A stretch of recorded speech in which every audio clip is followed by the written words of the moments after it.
बिस्मिल्लाहिर्रहमानिर्रहीम। अस्सलाम वालेकुम स्टूडेंट्स। आज हमने जे की पढ़ाई करनी है। जीम से जब दो चश्मी हे मिल जाता है तो उसका साउंड क्या आता है? जे।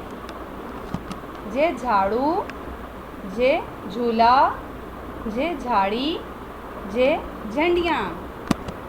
जे झाड़ू, जे झूला, जे झाड़ी, जे झंडियाँ। झाड़ू का फर्स्ट साउंड क्या है?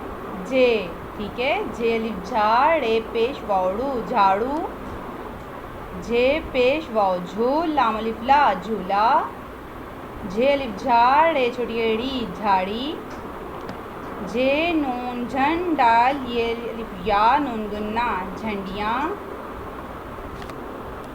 जे झाड़ू, जे झूला, जे झाड़ी, जे झंडियाँ। झाड़ी किसे कहते हैं? झाड़ी बेटा वो छोटे पौधे जो कांटेदार होते हैं। ठीक है। छोटे छोटे कांटेदार पौधों को झाड़ी बोलते हैं। जे झाड़ू, जे झूला, जे झाड़ी, जे झंडियाँ।